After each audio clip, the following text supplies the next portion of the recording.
السلام علیکم ورحمۃ اللہ وبرکاتہ۔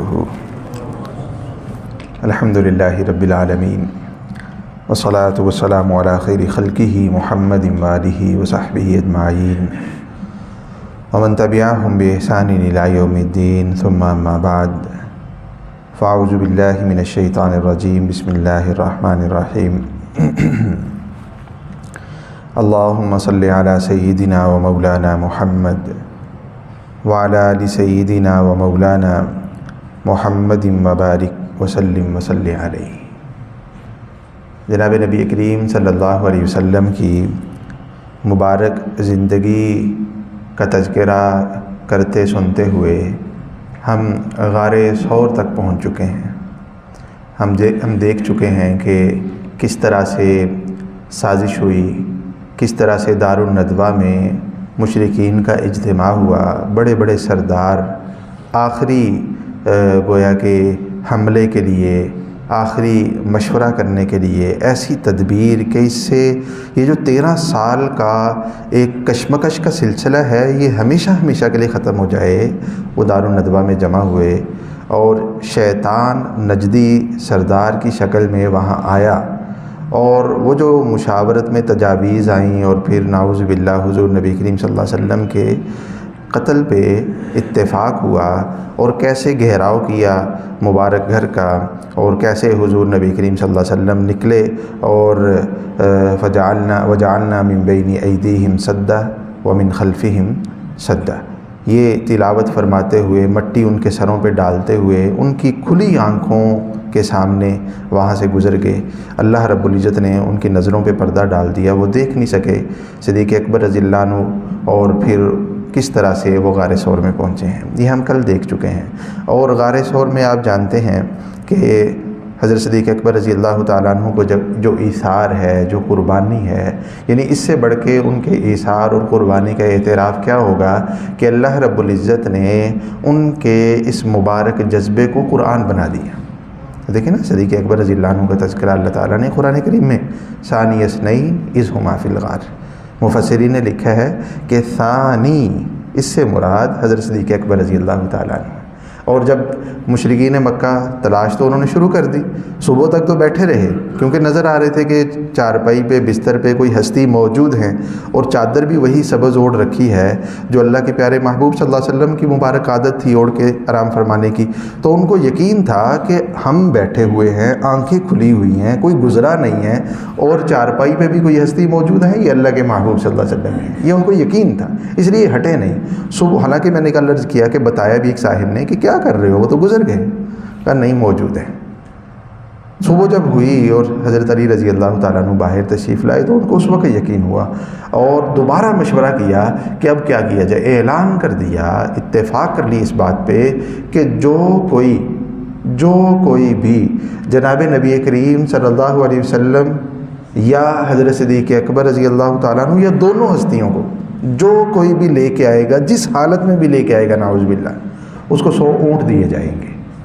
100 اونٹ بہت بڑا مال تھا، یعنی اونٹوں کا ایک پورا ریوڑ دے دیا جائے گا، اسے بہت بڑا ریوڑ دے دیا جائے گا۔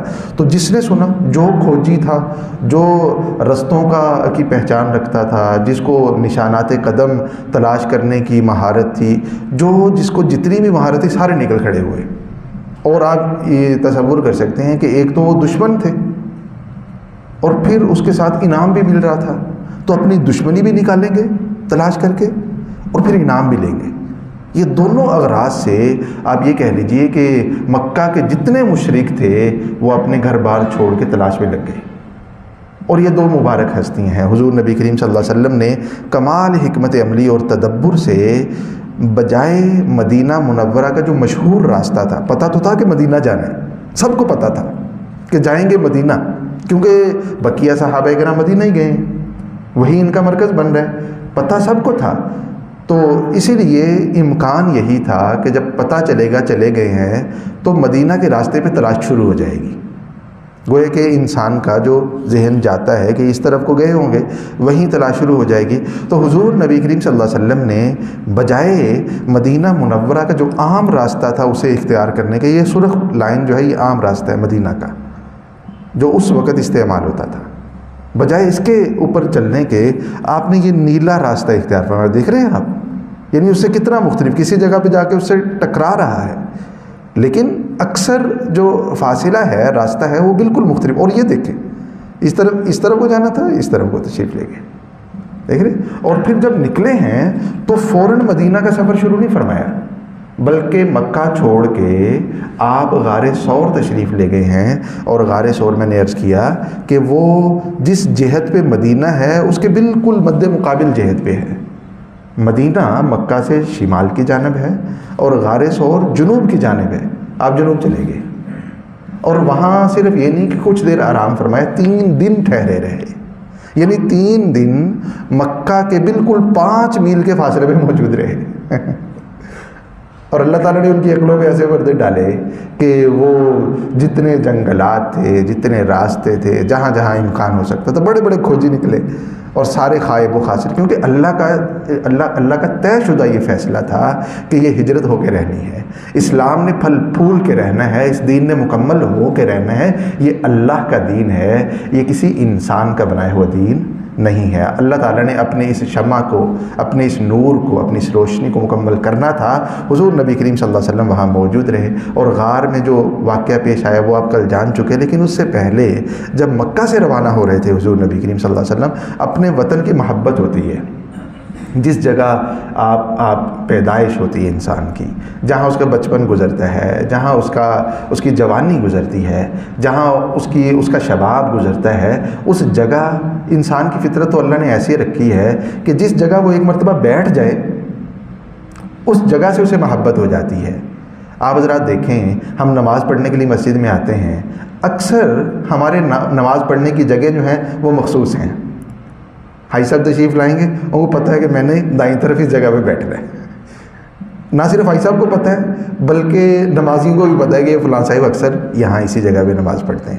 وہ کیوں اس جگہ پہ چلے جاتے ہیں؟ پوری مسجد 400 مصلے ہیں، لیکن وہ 400 میں سے 399 چھوڑ کے اس فلاں اگر خالی ہو تو ادھر ہی بیٹھتے ہیں. کیوں؟ یہ انسان کی فطرت میں اللہ نے رکھا ہے. آپ دیکھیں، آپ جوتا جہاں آ کے اتارتے ہیں مسجد میں، اکثر جوتا وہیں اتارتے ہیں. سارے ذرا سوچیں، اکثر ایسے ہی ہوتا ہے. تو یہ اللہ نے انسان کی فطرت میں محبت رکھی ہے، ایک ایسی فطری لگاؤ رکھا ہے اپنے علاقے کے ساتھ. حضور نبی کریم صلی اللہ علیہ وسلم کا بچپن، آپ کی جوانی، آپ کا شباب جس علاقے میں گزرا تھا، آج اسے چھوڑنے کا وقت آ گیا تھا. آپ کو بھی محبت تھی اور پھر تھا بھی مکہ جس کو آپ کے جد امجد سیدنا ابراہیم علیہ السلام نے آباد کیا تھا، آپ کے جد امجد سیدنا اسماعیل علیہ السلام نے آباد کیا تھا. تو یہ ایک تعلق تھا، وابستگی تھی. پھر آپ کے آبا کی قبریں تھیں وہاں پہ، یہ تعلق تھا. آپ کے رشتہ دار تھے، آپ کے گھرانے تھے وہاں پہ. تو آپ جب روانہ ہو رہے ہیں مکہ مکرمہ سے تو آپ نے بیت اللہ کو دیکھا، بیت اللہ کو دیکھا. روایات میں آتا ہے کہ آپ نے بیت اللہ کو مخاطب بھی کیا، مخاطب کر کے کہا کہ بیت اللہ، تیری خوشبو بڑی پاکیزہ ہے، تیری خوشبو بڑی پاکیزہ ہے، تیری ہوا بڑی معطر ہے. میرا دل تجھے چھوڑنے کو کر نہیں رہا، لیکن تیرے جو یہاں کے باسی ہیں وہ مجھے یہاں رہنے نہیں دے رہے،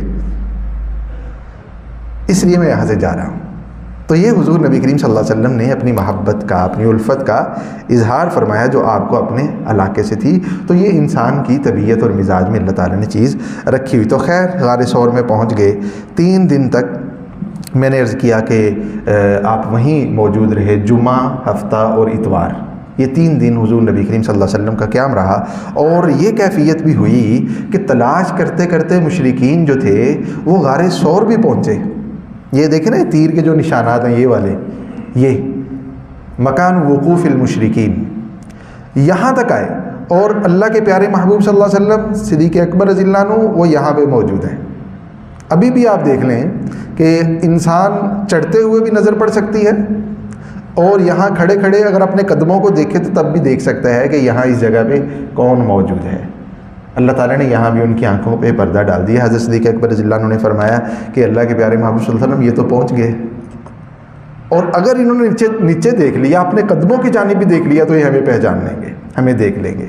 حضور نبی کریم صلی اللہ علیہ وسلم نے ارشاد فرمایا کہ ابو بکر آپ کا کیا خیال ہے ان دو لوگوں کے بارے میں کہ جن کے ساتھ تیسرا اللہ تعالیٰ ہے، اللہ موجود ہے، لا تحزن ان اللہ معنا، ابو بکر غمگین نہیں ہونا، اللہ ہمارے ساتھ ہے۔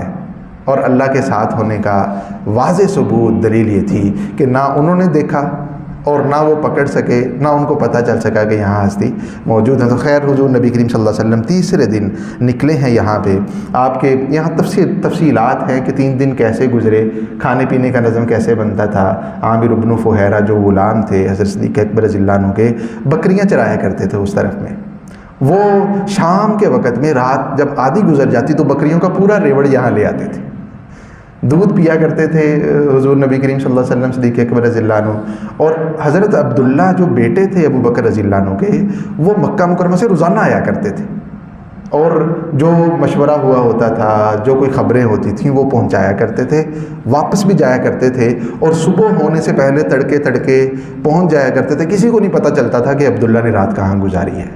اور عامر بن فہیرہ وہ بکریاں جو تھی وہ عبداللہ کے نشانات قدم پہ وہاں چرایا کرتے تاکہ پتہ نہ چلے کسی کو۔ پورا نظم بنایا ہوا اسباب کے درجے میں پورا نظم بنایا ہوا تھا۔ تو خیر حضور نبی کریم صلی اللہ علیہ وسلم یہ جبل ثور ہے یہاں سے نکلے ہیں، مدینہ منورہ کا رخ کیا ہے، اور سفر کے دوران بھی بے شمار واقعات پیش آئے ہیں۔ میں نے اسی لیے عرض کیا تھا کہ ہمارے لیے ممکن نہیں ہے ہم ایک ایک واقعے کو ایک جزی کو بیان کر سکیں، آپ مطالعہ کریں۔ اتنا دلچسپ، اتنی خوبصورت، اتنی معطر اور پاکیزہ داستان ہے حضور نبی کریم صلی اللہ علیہ وسلم کے سفر ہجرت کی کہ انسان پڑھتا جاتا ہے اور وہ حضور نبی کریم صلی اللہ علیہ وسلم کی مبارک زندگی دل میں اترتی چلے جاتی ہے۔ آپ پڑھیں، لذت محسوس کریں، اپنی زندگیوں کو سنواریں۔ تو میں نے عرض کیا تھا آپ خود بھی مطالعہ کا ذوق بنائیں، کتابیں موفور ہیں، موجود ہیں۔ تو خیر آپ رستے میں تھے، 2 واقعات میں عرض کر دیتا ہوں۔ ایک واقعہ پیش آیا معبد کا، بہت معروف واقعہ ہے۔ رستے میں بھی حضور نبی کریم صلی اللہ علیہ وسلم، ظاہر بات ہے کہ جو کھانا پینا ہے اس کا نظم ہے، وہ ساری چیزیں ہیں۔ تو رستے میں جب آپ کو کھانے کی حاجت ہوئی، ضرورت محسوس ہوئی، تو ایک خیمہ نظر آیا، ایک ڈیرا نظر آیا، آپ وہاں تشریف لے گئے۔ وہ معروف صحابیہ حضرت معبد رضی اللہ عنہا کا خیمہ تھا۔ اترے وہاں پہ اور انہوں نے خوش آمدید کہا، آپ کو بٹھایا۔ آپ نے پوچھا کہ کوئی جانور ہے جس کا ہم دودھ پی سکیں؟ انہوں نے فرمایا کہ جتنے جانور ہیں، بکریاں، وہ سارے میرے خامند ابو معبد چرانے کے لیے لے کے جا چکے ہیں، گھر میں کوئی بکری نہیں ہے۔ آپ نے فرمایا کوئی؟ اب انہوں نے کہا کہ ایک بکری ہے لیکن اس نے دودھ دینا چھوڑ دیا ہوا ہے، وہ دودھ نہیں دیتی۔ آپ نے فرمایا کہ ہمیں اس کا دودھ دھونے کی اجازت ہے؟ معبد نے فرمایا ضرور، دودھ اگر آپ دھو لے تو اجازت ہے۔ بکری پیش کی گئی، حضور نبی کریم صلی اللہ علیہ وسلم نے اپنے مبارک ہاتھوں کو اس کے تھنوں پہ لگایا تو دودھ اتنا بھر گیا کہ کبھی بھی اس بکری میں اتنا دودھ نہیں اترا تھا۔ آپ نے پیا، حضرت صدیق اکبر رضی اللہ تعالیٰ عنہ نے پیا، اور جب ابو معبد آپ تشریف لے گئے۔ یہ بہت معروف روایت سنن شمائل ترمذی میں امام ترمذی رحمہ اللہ نے معبد سے روایت نقل کی ہے حضور نبی کریم صلی اللہ علیہ وسلم کے مبارک حلیے کے بیان میں، کہ آپ کا جب آپ جانتے ہیں حضور نبی کریم صلی اللہ علیہ وسلم کا وصال ہو گیا، دنیا سے پردہ فرما گئے، تابعین کا زمانہ شروع ہوا، تو آتے تھے پوچھتے تھے کہ ہمارے محبوب صلی اللہ علیہ وسلم کیسے تھے۔ شوق تھا نا کہ ہم سال پہلے آپ کا انتقال ہو گیا، ہم آ جائیں، اللہ کاش ہمیں بھی زیارت نصیب ہو جاتی، ہم بھی دیکھ لیتے۔ لیکن صحابہ کرام جنہوں نے دیکھا ہوا تھا ان سے پوچھا کرتے تھے کہ ہمارے محبوب صلی اللہ علیہ وسلم کیسے تھے، صفہم لنا رسول اللہ، ہمیں اللہ کے پیارے محبوب صلی اللہ علیہ وسلم کے اوصاف بیان کیجئے، آپ کے اخلاق، آپ کا مبارک حلیہ، یہ سب کچھ بیان کیجئے۔ تو معبد ان صحابیات میں سے ہیں جو آپ کا حلیہ بڑے شوق سے بیان کیا کرتے تھے، بڑی لے میں، بڑے جذب میں، بڑی کیف میں بیان کیا کرتے تھے، کیونکہ انہوں نے وہ وقت گزارا تھا آپ صلی اللہ علیہ وسلم کے ساتھ اپنے ڈیرے پہ، جب سفر ہجرت میں آپ وہاں کچھ دیر کے لیے رکے تھے۔ تو معبد بیان کیا۔ جب ان کے خامد آئے ابو معبد، تو گھر میں برتن میں بالکل پورا بھرا ہوا برتن دودھ کا رکھا ہوا تھا۔ ابو معبد نے پوچھا کہ یہ دودھ کہاں سے آ گیا؟ بکریاں تو ساری میرے ساتھ تھیں، اور گھر جو بکری ہے وہ دودھ دیتی نہیں ہے، مجھے بھی پتہ، اس لیے چھوڑ کے گیا ہوا ہے اس کو بیمار بکری ہے۔ دودھ کہاں سے آ گیا؟ تو اس وقت معبد رضی اللہ عنہا نے حضور نبی کریم صلی اللہ علیہ وسلم کے اوصاف بیان کیے.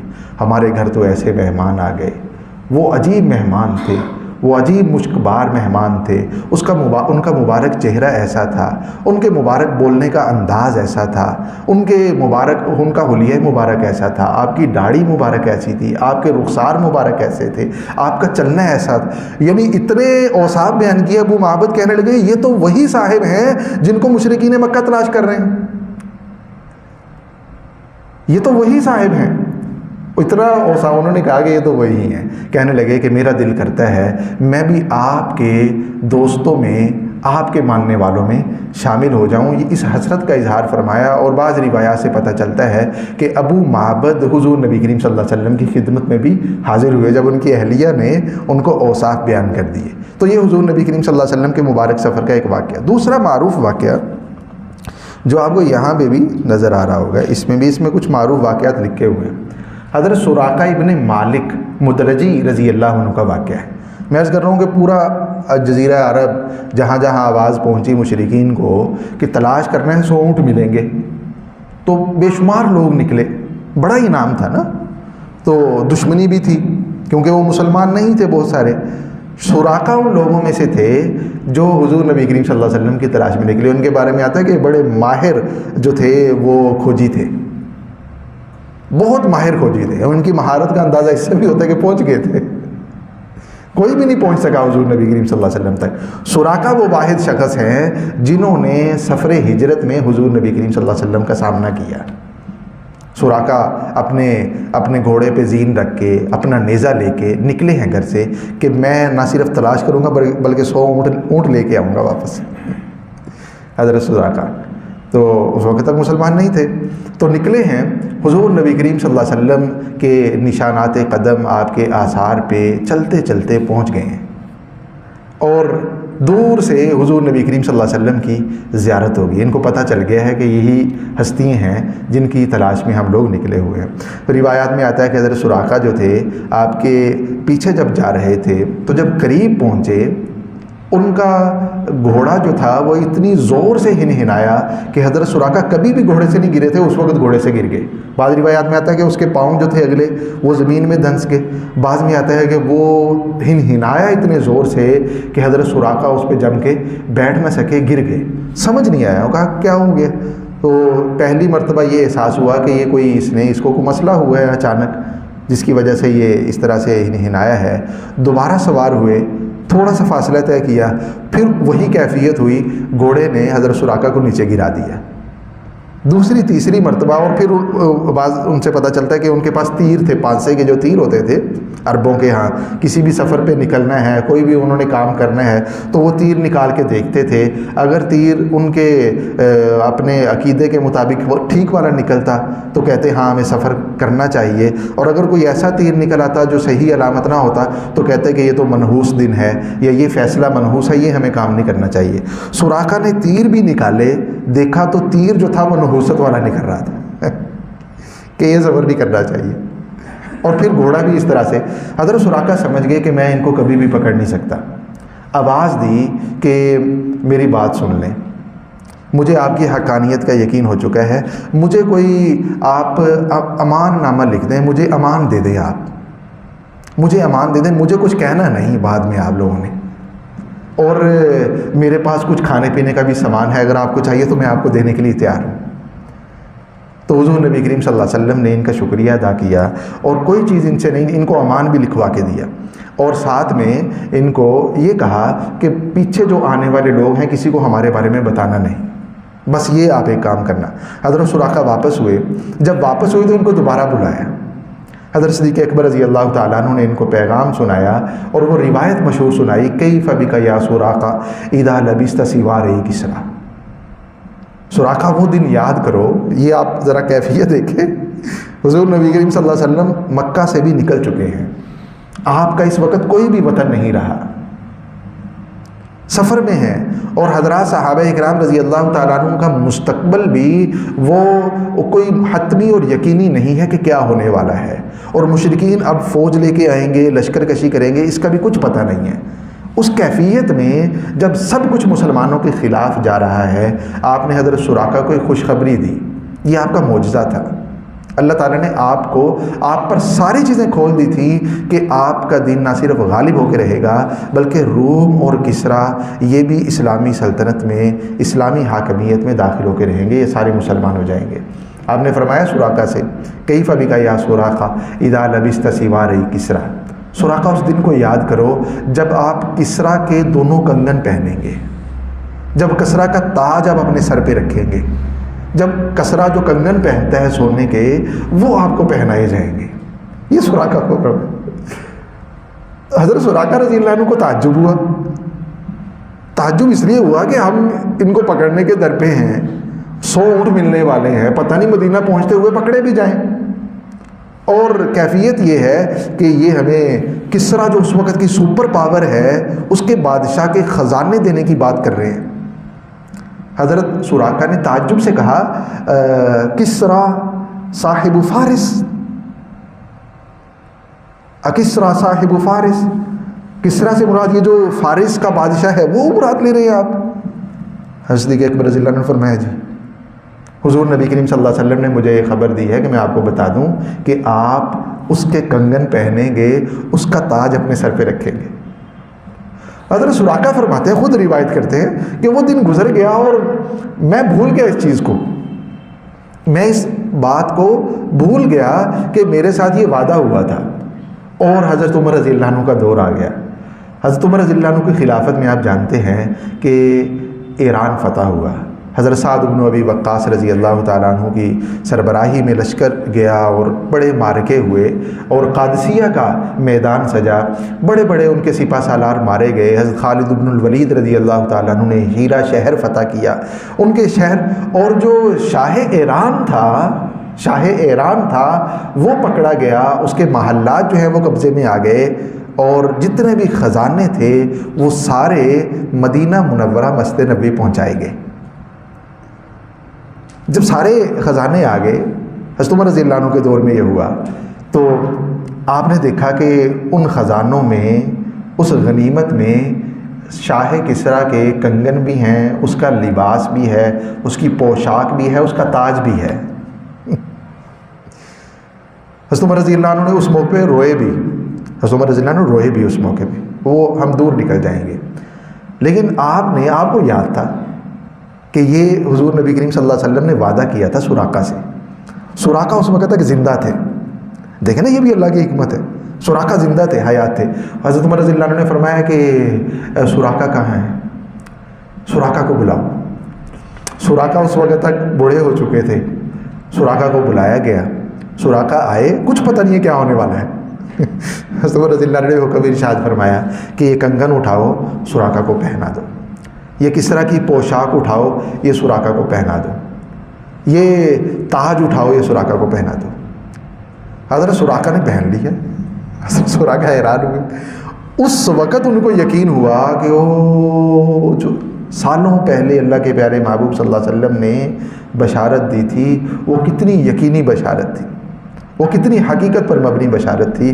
حضور نبی حضرت عمر رضی اللہ عنہ نے جب دیکھا حضرت سراقہ کو پہنے ہوئے، فرمائے بخ بخ، ہائے ہائے، بخ بخ، ان لأعراب مدلجی یلبس سواری کسرا وعلیہ لباسہ وعلیہ ہذا وہذا وہذا. میں دیکھیں تو صحیح، مدلج کا ایک دیہاتی، اور آج اسلام لانے کی برکت سے، مسلمان ہونے کی برکت سے، حضور نبی کریم صلی اللہ علیہ وسلم کے ساتھ اس تعلق کی برکت سے دیکھیے کہ کسرا کا، جس کا نام سن کے تھر تھرا جایا کرتے تھے اس وقت کی بڑی بڑی سلطنتیں، اس کسرا کی پوشاک بھی پہنے ہوئے ہیں اور اس کسرا کے کنگن بھی پہنے ہوئے ہیں، اس کا تاج بھی پہنے ہوئے ہیں. حضور نبی کریم صلی اللہ علیہ وسلم کے سفر ہجرت میں اس طرح کے واقعات پیش آئے تو آپ کے معجزات تھے. خیر، آپ صلی اللہ علیہ وسلم سفر کرتے ہوئے، سفر کی مشقت 500 میل کا یہ سفر تھا. آج بھی مکہ سے مدینہ سفر کرتے کتنے گھنٹے لگ جاتے ہیں جی؟ 5-6 لگتے تھے. ابھی کچھ سال پہلے تک 5-6 گھنٹے ابھی بھی لگتے تھے. ابھی تو کوئی ٹرین ورین بھی کوئی اس طرح کا بھی کوئی سلسلہ ہاں، تو آپ دیکھیں کتنا مشقت والا، کنکروں اور پہاڑوں، کالے سیاہ جنگلات پہ مبنی یہ فاصلہ تھا، اور اللہ کے آسرے پہ یہ کیا جا رہا تھا۔ تو خیر حضور نبی کریم صلی اللہ علیہ وسلم یہ مسافت پا پیادہ اونٹنی پہ سوار طے کرتے ہوئے جا رہے ہیں، اور ادھر حالت یہ ہے مدینہ منورہ میں، ان کو پتہ چل گیا تھا کہ نکل آئے ہیں آپ مکہ سے نہیں، لیکن آگے پتہ نہیں تھا کہ کہاں ہے اس وقت یہ ذرائع مواصلات تو تھے نہیں، اور شوق تھا، تڑپ تھی۔ انصار صحابہ کرام کو اللہ تعالیٰ نے عجیب محبت عطا کر رکھی تھی، اور پورا مدینہ جو تھا وہ اس تڑپ میں تھا، اس شوق میں تھا کہ کاش پہلے ہماری نگاہ پڑ جائے، پتہ نہیں کب آئیں گے۔ اور روایات میں آتا ہے کہ وہ سارے دن کے وقت حرہ کے میدان میں نکلتے تھے، مدینہ منورہ سے باہر دور نکلا کرتے تھے، اور اونچے ٹیلوں پہ چڑھ کے دیکھا کرتے تھے کہ کوئی آ تو نہیں رہا، کب نظر پڑے گی۔ جب دھوپ تیز ہوتی، گرمی زیادہ ہوتی، تو وہ لوگ اپنے گھروں کو واپس لوٹ جایا کرتے تھے۔ حضور نبی کریم صلی اللہ علیہ وسلم کا سفر جاری ہے، اور ایک آدمی نے اونچے ٹیلے پہ کھڑے ہو کے آواز دی، وہ سفید نورانی کپڑوں میں بلبوس ہستی ہے، مجھے نظر آ گئی۔ یہ قباء کا میدان تھا، اور حضور نبی کریم صلی اللہ علیہ وسلم صدیق اکبر رضی اللہ تعالیٰ عنہ کے ہمراہ اور ان کے غلام کے ہمراہ قباء کے میدان میں پہنچے ہیں، قباء میں پہنچے ہیں حضور نبی کریم صلی اللہ علیہ وسلم۔ اور قباء میں آپ پہنچے جب ہیں تو یہ ظاہر بات ہے کہ ان کیفیات کو الفاظ میں ہم بیان نہیں کر سکتے۔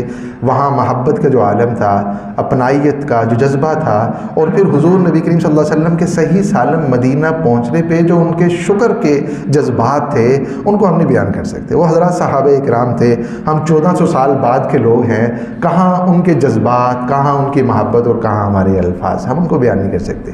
حضور نبی کریم صلی اللہ علیہ وسلم قباء میں تشریف فرما ہوئے 4 دن، بعض میں آتا ہے 10، بعض میں آتا ہے 24 دن، علی اختلاف الاقوال آپ کا قباء میں قیام رہا۔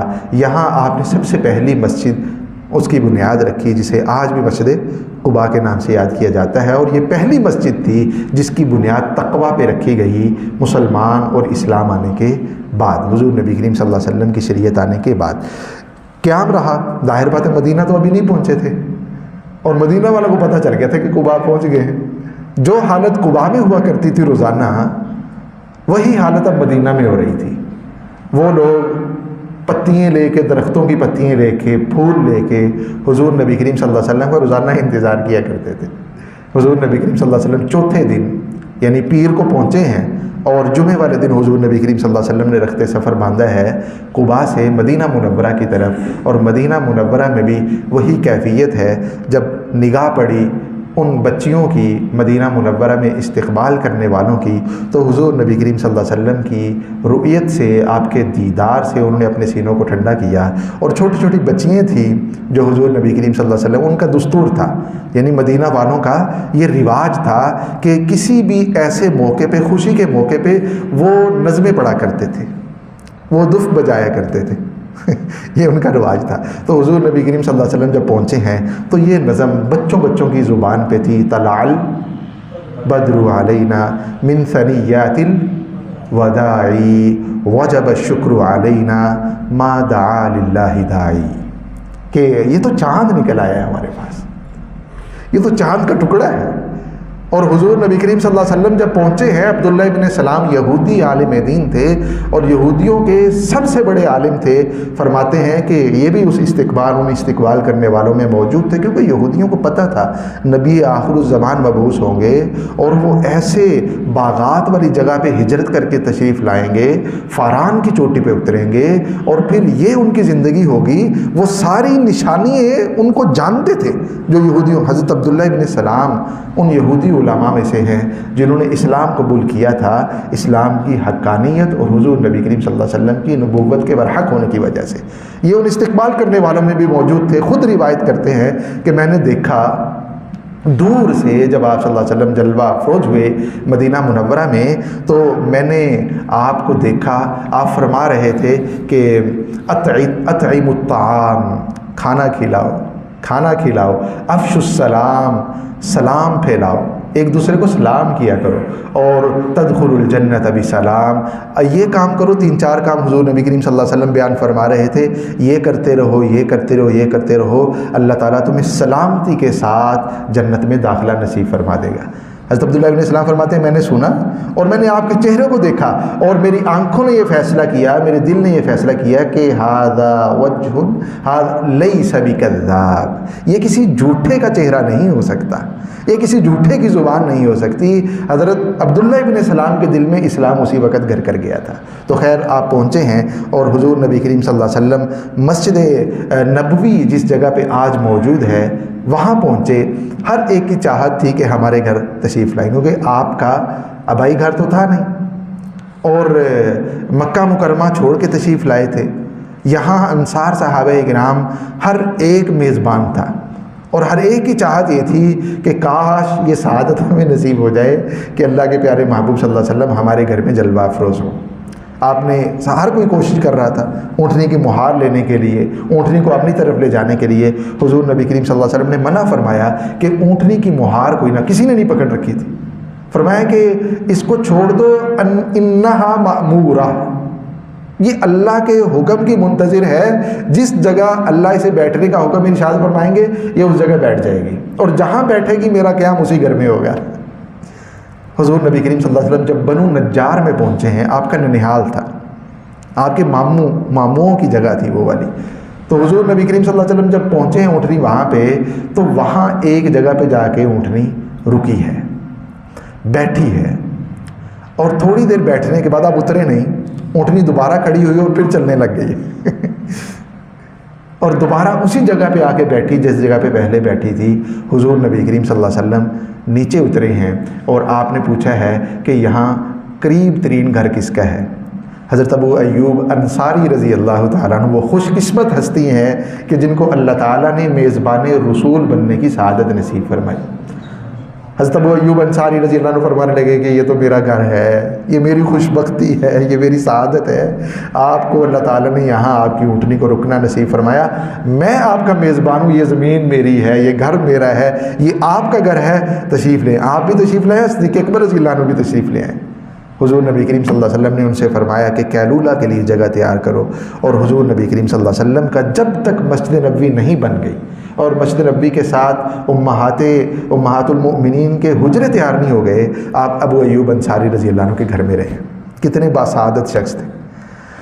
ابو جہل جو آپ کا رشتہ دار بھی ہے، آپ کا پڑوسی، ابو لہب، دیکھیں سعادت کے ملنے کے لیے ضروری نہیں ہے کہ پڑوس بھی ہو، بعض بزرگوں کے پڑوس میں رہنے والے بدبخت ہوتے ہیں، ستانے والے ہوتے ہیں، تنگ کرنے والے ہوتے ہیں، اور بعض دور رہنے والے، میلوں دور رہنے والے باسعادت ہوتے ہیں۔ یہ تو اللہ کے فیصلے ہیں نا۔ اللہ تعالیٰ نے دل میں ان کے دل کو اتنا منور کیا تھا، اتنا روشن کیا تھا کہ ابو لہب جو پڑوسی تھا، دیوار ساتھ ملی ہوئی تھی مکہ میں گھر کے، وہ محروم رہا، اور ابو ایوب انصاری جو 500 سے زیادہ میل کی مسافت پہ رہتا ہے، اللہ تعالیٰ نے ان کے گھر کو، ان کے گھرانے کو نبی کا گھرانہ بنا دیا۔ یہ تو سعادت کی بات ہے نا۔ تو حضور نبی کریم صلی اللہ علیہ وسلم وہاں رہے۔ اصل میں ہم پوری زندگی کا احاطہ نہیں کر سکتے، میں آپ سے بار بار عرض کر رہا ہوں۔ مدینہ منورہ اس کی سیاست مختلف تھی، مدینہ منورہ کے حالات مختلف تھے، مدینہ منورہ کے اندر جو چیلنجز تھے وہ بالکل مختلف تھے۔ آپ ذرا دیکھیں جو مدنی زندگی ہے اس کے مراحل کو آپ تقسیم کر لیں۔ جس طرح مکی زندگی کو آپ نے 4 حصوں میں تقسیم کیا، 1 نبوی سے 3 نبوی تک جو خفیہ دعوت کا زمانہ ہے، 4 سے 7 تک جو اعلانیہ دعوت کا زمانہ ہے، جو تکلیفوں کا، جو مشقتوں کا، جو آزمائشوں کا، بڑی آزمائشوں کا زمانہ ہے، اور سن 7 سے 10 نبوی تک جو شیب ابی طالب میں محاصرے کا زمانہ ہے، اور چوتھا دور سن 10 سے 13 نبوی تک جو مختلف قبائل عرب کو، مکہ سے باہر قبائل عرب کو دعوت کا اور ہجرت کے ماحول بننے کا زمانہ ہے۔ اس طرح سے آپ نے مکی دور کو تقسیم کیا تھا۔ مدنی دور کو بھی آپ اسی طرح سے تقسیم کر لیں۔ مدنی دور کے بھی 3 حصے ہیں۔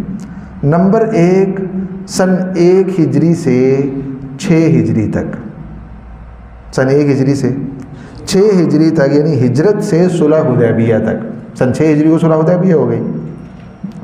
یہ دور اس کی اپنی سیاست تھی، اپنے چیلنجز تھے، اپنی مشکلات تھیں، اور ان کو ایک طرح سے حضور نبی کریم صلی اللہ علیہ وسلم نے جو ہے وہ اب یہ کہہ لیجئے کہ ہینڈل کیا ہے۔ اور دوسرا دور جو تھا وہ سن 6 ہجری سے سن 8 ہجری تک ہے، 2 سال میں، پہلا 6 سالہ ہے اور دوسرا 2 سالہ ہے، یعنی صلح حدیبیہ سے فتح مکہ تک یہ دوسرا دور ہے۔ اور تیسرا دور سن 8 ہجری سے سن 11 ہجری یعنی ربیع الاول 11 ہجری تک، جو مختلف قبائل کے بڑے بڑے وفود کے فوج در فوج اسلام میں داخل ہونے کا زمانہ ہے۔ یہ 3 ادوار ہیں، پہلا 6 سالہ ہے اور دوسرے دو جو ہیں دونوں وہ 2 سالہ ہیں۔ یہ 10 سالہ زندگی ہے حضور نبی کریم صلی اللہ علیہ وسلم کی جو مدینہ منورہ میں گزری ہے۔ سب سے مشکل جو دور تھا وہ پہلا تھا۔ اس دور کے چیلنجز کو اگر آپ دیکھیں، ہجرت مدینہ سے صلح حدیبیہ تک یعنی سن 1 ہجری سے سن 6 ہجری تک، یہ جو دور ہے اس دور میں داخلی چیلنجز بھی تھے۔ مدینہ منورہ میں 3 طرح کے طبقات تھے، 3 طرح کے لوگ تھے۔ پہلے مسلمان جو انصار ہیں، وہاں کے مقامی باشندے ہیں، اوس سے ہیں یا خزرج سے ہیں یہ، اور مہاجرین۔ پہلی یہ جماعت تھی، پہلا یہ طبقہ تھا۔ دوسرے نمبر پہ مدینہ منورہ کے مقامی مشرکین، اوس و خزرج سارے کے سارے تو مسلمان نہیں ہوئے تھے، ان میں عبداللہ ابن ابی بھی تھا، اس کے پیروکار بھی تھے، اور بہت بڑا مجمع ایسا تھا جنہوں نے ابھی تک اسلام قبول نہیں کیا، مقامی باشندے تھے لیکن غیر مسلم تھے۔ یہ دوسری طرح کا طبقہ اور جماعت تھی۔ تیسری طرح کے لوگ یہود مدینہ۔ مدینہ منورہ میں یہودیوں کے بھی قبائل آباد تھے، 3 بڑے قبیلے تھے، بنو قینقاع، بنو قریظہ اور بنو نذیر۔ یہ 3 ان کے بڑے قبیلے تھے، اور یہ آپ یہ کہہ لیجئے کہ مدینہ منورہ کی معیشت پہ، مدینہ کی اکانومی پہ، مدینہ کی مارکیٹ پہ غالب تھے۔ تجارت پہ قبضہ انہی کا تھا۔ جو مدینہ کے یہود کے علاوہ مقامی باشندے تھے وہ کھیتی باڑی کرتے تھے اور مارکیٹیں انہوں نے سنبھال رکھی تھی، تو اس لیے ان کو ایک طرح کا تسلط بھی تھا۔ تو 3 طبقات تھے۔ میں عرض کر رہا ہوں کہ یہ جو سن 1 سے 6 ہجری تک کا زمانہ ہے یہ داخلی چیلنجز کا بھی زمانہ ہے۔ داخلی چیلنجز میں حضور نبی کریم صلی اللہ علیہ وسلم کو جو پہلی جماعت ہے اس کے حوالے سے بھی چیلنجز تھے، مسلمان، انصار اور مہاجر۔ ان کے چیلنجز کیا تھے؟ ان کی آبادکاری بہت بڑا مسئلہ تھا۔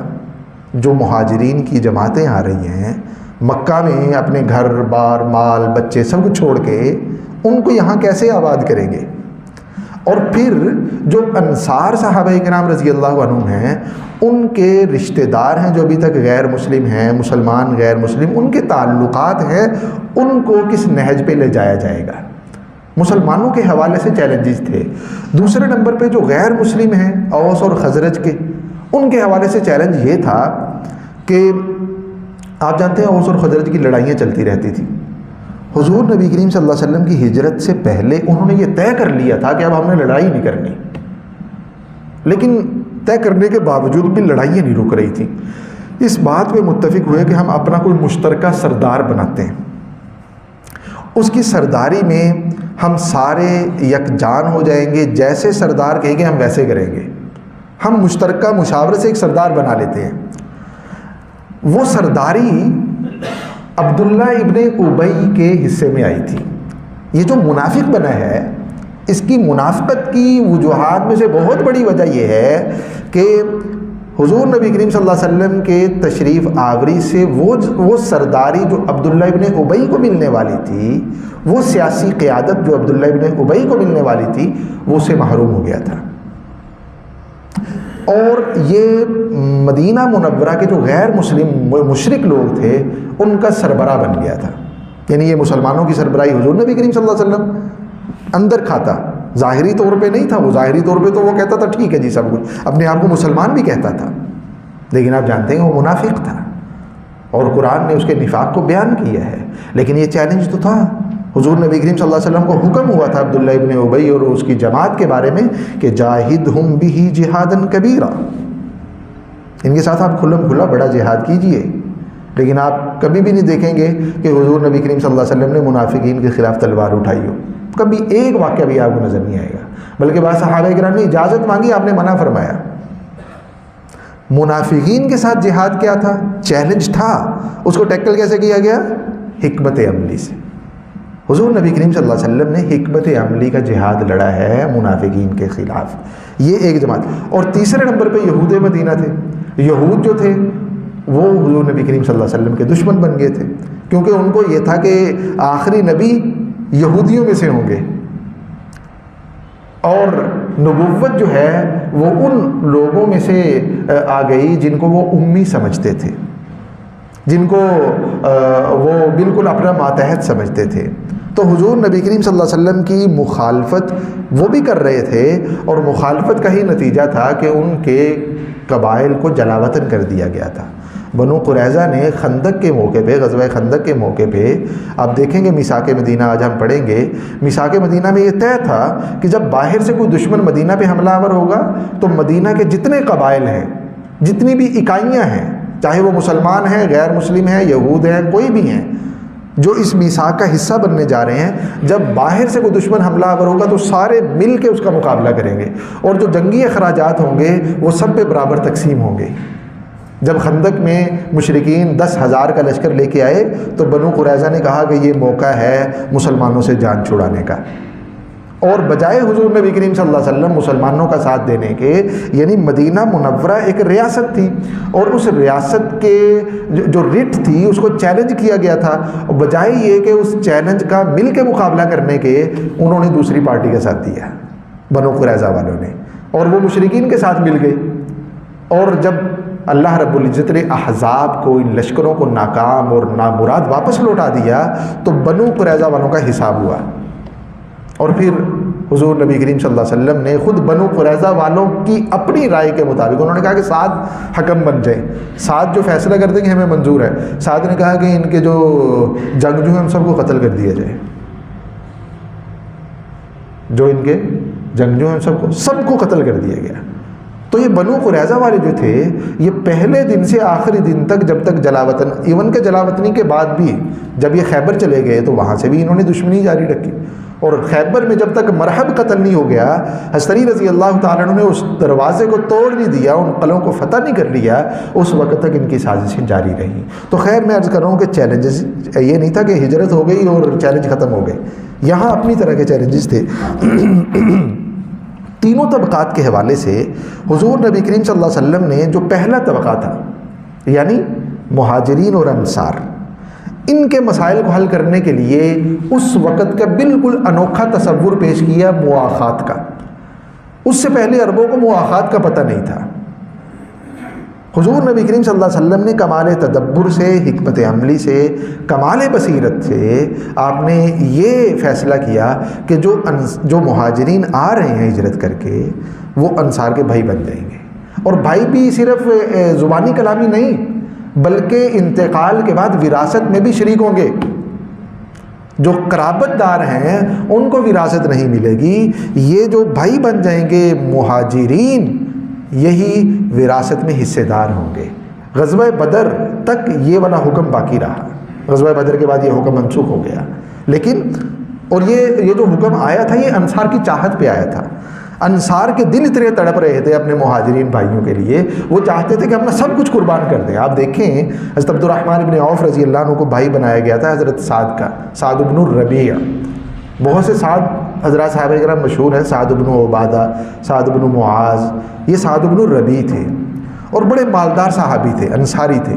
حضرت عبد الرحمن بھی بڑے مالدار تھے مکہ میں، لیکن جب مدینہ پہنچے ہیں تو زیرو تھے، زیرو، مال دولت کچھ بھی پاس نہیں ہے. تو سعد فرمانے لگے کہ انا اکثر الانصاری مالا، میں انصار میں سب سے زیادہ مالدار ہوں، اپنے مال کے 2 حصے کر دیتا ہوں. میں عرض کر رہا ہوں کہ انصار صحابہ کرام کی تڑپ کتنی زیادہ تھی، اور دوسری طرف خودداری کتنی زیادہ تھی. ان دونوں کا جب باہم ملاپ ہوا تو نتیجہ مواخات کی صورت میں نکلا. اس صورت میں نکلا کہ مہاجرین ایسے تو نہیں کہ سب کچھ لے لیں انصار سے، ہاں یہ ہے کہ بھائی بن جائیں گے، ان کے کام کاج میں ہاتھ بٹائیں گے، اور جب انتقال ہو جائے گا تو وراثت میں اسی طرح سے ان کو حصہ ملے گا جیسے حقیقی بھائیوں کو ملتا ہے۔ تو خیر حضرت عبد الرحمن ابن عوف رضی اللہ عنہ کو پیشکش کی حضرت سعد نے کہ میں آدھا مال آپ کو دینے کے لیے تیار ہوں۔ حضرت سعد نے اور دوسرے نمبر پہ میری 2 بیویاں ہیں، آپ ایک کو پسند کر لیجئے، میں اسے طلاق دے دوں گا، عدت کے بعد آپ ان سے نکاح کر لیجئے۔ آپ تصور کر سکتے ہیں؟ یعنی یہ جذبہ سوچتے ہی نہیں ہیں ہم سوچ نہیں سکتے جو انہوں نے کر کے دکھایا بھئی، ہم سوچ نہیں سکتے، یقینی آج بھی نہیں سوچ سکتے ہم، اس لیے بھی نہیں سوچ سکتے بھئی وہ کیا کہے گا، عمر چاچا کیا کہے گا، ماما کیا کہے گا، ہمارا یہ کیا کہے گا، وہ کیا کہے گا۔ ان کے بھی رشتہ دار تھے، وہ سردار تھے اپنے علاقوں کے، سردار ہونے کے باوجود انہوں نے حضور نبی کریم صلی اللہ علیہ وسلم کی محبت میں، اور وہ جو وعدہ کیا تھا بیعت کی تھی عقبہ پہ کہ ہم ہر چیز پہ آپ کو ترجیح دیں گے، ہم آپ کا تحفظ کریں گے، ہم آپ کا دفاع کریں گے، جیسے اپنے بچوں کا، اپنے گھر والوں کا، اپنے قبیلے کا، خانوادے کا تحفظ کرتے ہیں، وہ دکھا رہے ہیں۔ آپ غزوہ بدر کے موقع پہ دیکھیں، جب آپ نے پوچھا تو فرمایا کہ آپ ہمیں حکم دیں، ہم گھوڑے دوڑا دیں گے سمندر میں، اگر آپ گھوڑے دوڑانے کا حکم دیں گے ہم سمندر میں اتر جائیں گے، ہم چھلانگ لگا دیں گے آگ کے کنوؤں کے اندر، اگر آپ ہمیں حکم ارشاد فرمائیں گے، آپ حکم فرمائیں، لڑائی کرنی ہے ہم لڑیں گے۔ انصار تھے بھائی، وہ انصار تھے۔ تو حضرت سعد نے پیشکش کر دی، یہ دونوں حضرت عبد الرحمن، یہ ایثار تھا۔ اور خودداری دیکھیے، حضرت عبد الرحمن نے فرمایا کہ شکریہ ادا کیا، کہا کہ میں تاجر آدمی ہوں، میں تاجر آدمی ہوں، مجھے مارکیٹ بتائیے، بازار بتائیے کہاں ہے، اس کا رستہ دکھائیے، میں محنت مزدوری کروں گا کہ اللہ تعالیٰ مجھے برکت دیں گے۔ یہ خودداری ہے، یہ مسلمان کی شان ہے۔ وہ جب مالدار ہوتا ہے تو وہ ایثار کرتا ہے، اور جب وہ غربت اور افلاس میں ہوتا ہے تو وہ خودداری کا مظاہرہ کرتا ہے، وہ اپنے پیٹ سے کبھی بھی کپڑا اترنے نہیں دیتا۔ عبد الرحمن نے فرمایا تو بنو قینقاع یہ یہودیوں کا قبیلہ تھا، جیسے میں عرض کر رہا ہوں نا، مارکیٹ پہ غالب تھے، تو مدینہ کے سنٹر میں جو بازار تھا وہ بنو قینقاع کا تھا۔ بنو قریظہ اور نذیر یہ مضافات میں رہتے تھے، جہاں اوس رہتے تھے، یہ اوس کے حلفاء تھے۔ نذیر اور قریظہ یہ اوس قبیلے کے حلفاء تھے، اور بنو قینقاع یہ خزرج کا حلیف تھا، اور خزرج بھی مدینہ کے اندر رہتا تھا۔ سارے مدینہ میں تھے، لیکن کچھ مضافات میں تھے اور کچھ سینٹرل مدینہ میں تھے۔ تو خیر بنو قینقاع بازار تھا بنو قینقاع کا، تو آپ کو بتا دیا گیا کہ وہاں ہے مارکیٹ۔ حضرت عبد الرحمن گئے، اور جب رات کو واپس آئے تو آپ کے پاس پنیر کا ٹکڑا تھا اور کچھ گھی تھا۔ پورا دن محنت مزدوری کی، اور سعد کا آدھا مال لینے پر آپ نے پنیر کے اس ٹکڑے کو اور گھی کے اس تھوڑے سے حصے کو ترجیح دی۔ کچھ دن گزرے، حضور نبی کریم صلی اللہ علیہ وسلم نے حضرت عبد الرحمن ابن عوف کے کپڑوں پہ زرد نشانات دیکھے، خوشبو کے نہیں، وہ خوشبو تھی جو اس وقت خواتین استعمال کیا کرتی تھی، وہ خوشبو جو استعمال کرتی تھی وہ کپڑے پہ نشان چھوڑ دیتی تھی، تو وہ نشان حضرت عبد الرحمن کے کپڑوں پہ لگے ہوئے تھے۔ آپ نے پوچھا عبد الرحمن شادی کر لی؟ آپ دیکھیں اس سماج میں جب اللہ کے پیارے محبوب صلی اللہ علیہ وسلم موجود تھے، آج ہم ناراض ہو جاتے ہیں اگر کسی نے نہیں بلایا نا، ناراض ہو جاتے ہیں، یا شادی پہ نہیں بلایا، ہم بھی ناراض ہو جاتے ہیں، میں ان کی مسجد کا امام ہوں، میں خطیب ہوں، مجھے نہیں بلایا۔ حضور نبی کریم صلی اللہ علیہ وسلم نے شکوہ نہیں کیا، خوشی کا اظہار کیا۔ پوچھا عبد الرحمن شادی کر لی؟ کہا جی شادی کر لی۔ آپ نے پوچھا کہ کوئی مہر بھی دیا ہے؟ مہر میں کیا دیا ہے؟ آپ نے فرمایا کہ ایک کھجور کی گٹھلی کی بقدر میں نے سونا دیا ہے، تقریباً 1.25 تولہ بنتا ہے، اتنا میں نے سونا دیا ہے۔ آپ نے فرمایا ولیمہ بھی کیا ہے؟ یعنی یہ بھی امکان تھا کہ ولیمہ ہو جاتا اور حضور نبی کریم صلی اللہ علیہ وسلم کو دعوت نہ دی جاتی، اتنی بے تکلفی تھی، اور اس بے تکلفی میں راحت کا لحاظ تھا حضور نبی کریم صلی اللہ علیہ وسلم، چاہت تھی ہر کسی کی، جیسے آپ نے دیکھا کیسے صحابہ کرام محبت کرتے تھے، وضو کا پانی نیچے نہیں گرنے دیتے تھے، لیکن آپ کی راحت کا بھی خیال رکھتے تھے۔ تو آپ نے پوچھا ولیمہ بھی کر لیا؟ اور میں نہیں، ولیمہ نہیں ابھی کیا۔ حضور وہ معروف روایت جو ہے جو ہم سنتے ہیں جس میں ولیمے کے سنت ہونے کا پتہ چلتا ہے، وہ آپ نے فرمایا اولم ولو بشات، عبد الرحمن ولیمہ ضرور کرنا چاہیے، ایک بکری ذبح کرو۔ تو یہ حضرات انصار کا ایثار اور ادھر سے خودداری۔ ایک دوسرا واقعہ، انصار صحابہ کرام نے پیشکش کی حضور نبی کریم صلی اللہ علیہ وسلم کو، ہمارے باغات ہیں، کھیتی باڑی کرتے تھے نا جی، ہمارے باغات ہیں، ہم چاہتے ہیں کہ ہمارے باغات ہمارے مہاجر بھائیوں کے درمیان تقسیم کر دیے جائیں۔ ہم اپنے باغات اپنے مہاجر بھائیوں کو دینے کے لیے تیار ہیں، تیار نہیں بلکہ ہم مطالبہ کرتے ہیں کہ یہ ہمارے درمیان تقسیم کر دیے جائیں، ہمارے مہاجر بھائیوں کو بھی حصے دیے جائیں۔ تو حضرات مہاجرین نے یہ پیشکش بھی قبول کرنے سے انکار کر دیا تھا۔ خودداری تھی، عزت نفس تھی۔ درمیان میں طے یہ ہوا کہ باغات کے مالک تو نہیں بنایا جائے گا مہاجرین کو، ہاں بلکہ انصار نے کہا تو پھر ایسے کریں کہ یہ ہمارے ساتھ کام کیا کریں، اگر نہیں لینا چاہتے باغات تو کام کریں، جو پھل ہوگا، جو کھیتی ہوگی وہ ہم دونوں بانٹ لیا کریں گے، کھیتی ہمارے درمیان۔ تو گویا کہ وہ بھی تلے ہوئے تھے کہ ہم نے اکرام کر کے رہنا ہے، تو یہ چیز ان کی قبول کی گئی۔ حضرات مہاجرین کام کیا کرتے تھے ان کے باغات میں، خود انصار بھی کام کیا کرتے تھے، اور جو پھل ہوتا تھا، جو کھیتی ہوتی تھی وہ تقسیم ہو جایا کرتی تھی۔ تو حضور نبی کریم صلی اللہ علیہ وسلم نے مواخات کے ذریعے سے اس مشکل کا حل نکالا کہ جو آ رہے ہیں، جتنے بھی تشریف لا رہے ہیں، ان کو انصار کے بھائی بنا دیا جائے۔ انصار صحابہ اکرام میں سے کون کس کا بھائی بنا، یہ آگے اس فہرست میں نظر آئے گا۔ کچھ شروع میں جو بھائی بنائے گئے وہ مختلف روایات ہیں، 90 کے قریب تھے، 120 کے قریب تھے، کتنی تعداد تھی، ظاہر بات ہے کہ وہ تعداد اس کو لاک نہیں کیا جا سکتا کیونکہ وہ روزانہ کی اعتبار سے بڑھتی جا رہی تھی۔ اور پھر جو مہاجرین تشریف لا رہے تھے ان میں سے کچھ کا تو تعلق تو مواخات کی صورت میں بنایا جا رہا تھا، کچھ مسجد نبوی میں اقامت پذیر تھے، مسجد نبوی میں صفہ بن چکا تھا، اور حضرات صحابہ اکرام کی ایک تعداد تھی جو مسجد نبوی میں ہی گزر بسر کیا کرتی تھی، کھانے پینے کا نظم بھی وہاں بنتا تھا، یعنی حضور نبی کریم صلی اللہ علیہ وسلم تشکیل فرما دیا کرتے تھے فلاں جگہ سے کھانا آئے گا یا فلاں جگہ سے کھانا لایا جا سکتا ہے، جو ہمارے مدارس میں ایک وقت میں چلتا رہا نظم۔ پڑھا ہوگا آپ میں سے کئی حضرات نے، ہم نے تو سنا ہی ہے کہ پہلے مدارس میں ہوتا تھا کھانا جو ہے وہ محلے سے جمع کیا جاتا تھا اور وہ ایک نئی ڈش بن جاتی تھی جمع ہو رہا ہے وہ بھی لوگ تو ایک نئی ڈش بن جاتی تھی۔ تو اس طرح سے اب بھی ہے جی اچھا، بعض علاقوں میں ابھی بھی ہے جو مضافات کے ہیں، دیہاتی، اچھا کئی ایک علاقے ہوں گے، یقیناً ہوں گے۔ تو ہاں جی، ذائقہ یہ کھایا بھی ہے حضرت میں کھانے والے بھی موجود ہیں۔ تو اس پہ وہ تسلسل ہے، وہ تسلسل ہے، یعنی حالات نے، جو حالات ہوتے ہیں یہ بہت ساری ایسی چیزیں ہمارے سامنے کھول دیتے ہیں جو عام طور پہ انسان کے ذہن میں نہیں آ سکتی۔ یہ ترتیب حضور نبی کریم صلی اللہ علیہ وسلم نے جو مواخات والی بنائی، اگر ہجرت نہ ہوتی تو یہ ترتیب سامنے نہ آتی۔ ابھی کرونا آیا، کرونے کے بعد کتنے نئے ہم چیزیں دیکھ رہے ہیں، ہو رہی ہیں، وہ ان حالات نے انسان کو مجبور کر دیا کہ بھی راستے تلاش کرو۔ تو خیر حضور نبی کریم صلی اللہ علیہ وسلم نے جو حل پیش کیے اس وقت کے چیلنجز کے، وہ بہترین حل تھے۔ اور پہلا جو چیلنج تھا انصار اور مہاجرین کے حوالے سے، اس کو اس طرح سے حضور نبی کریم صلی اللہ علیہ وسلم نے کیا۔ دوسرا جو چیلنج تھا، جو مدینہ منورہ میں غیر مسلم تھے، وہاں کے مقامی اور یہود مدینہ تھے، ان کی طرف سے جو مسائل اور مشکلات پیدا ہو سکتی تھیں، ان کے لیے آپ نے یہ طے کیا کہ ان سے معاہدے کیے جائیں گے۔ آپ نے ایک معاہدہ خود مسلمانوں کے درمیان کیا، یعنی جتنے بھی مسلمان انصار مہاجرین، ایک تو مواخات کا سلسلہ ہوا، ایک ان کا معاہدہ ہوا کہ ہر خوشی غمی میں میری پیروی ہوگی، اللہ کا حکم مانا جائے گا، اور اس کی کئی ایک شکیں ہیں جن پہ تمام مسلمانوں نے اتفاق کیا۔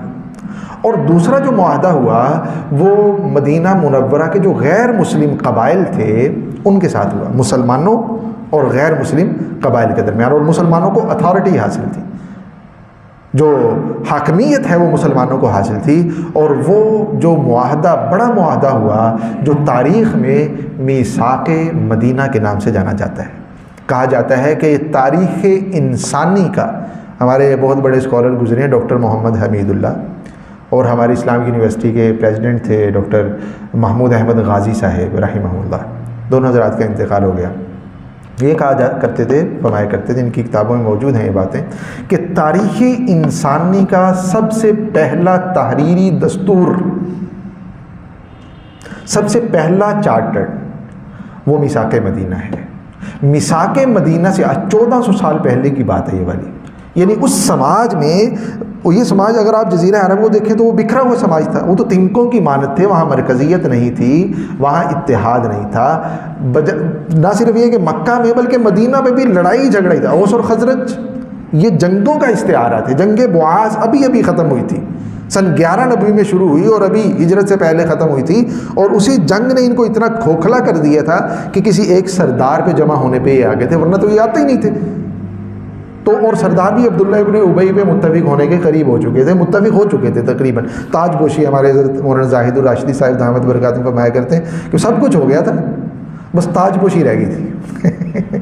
وہ تاج پوشی ابھی نہیں ہوئی تھی کہ حضور نبی کریم صلی اللہ علیہ وسلم کی ہجرت ہو گئی۔ عبداللہ ابن ابی کو یہ بڑا وہ تھا، وہ اس نے کئی مواقع پہ اظہار بھی کیا، اور اس کی ساری زندگی جو گزری ہے وہ اسی جلن میں، اسی کڑن میں گزری ہے۔ تو خیر، جو مدینہ کے مقامی قبائل تھے جن میں اوس اور خزرج کے مشرکین اور یہودیوں کے تینوں قبائل بنو قینقاع، نذیر اور قریظہ، ان کو اکٹھے کر کے ایک معاہدہ کیا گیا، اور اس معاہدے میں جو شقیں طے کی گئیں وہ اگر آپ دیکھیں تو میں نے وہ پورا ان میں دے دیا ہے، یہ والا اگر آپ اس کو پڑھیں تو،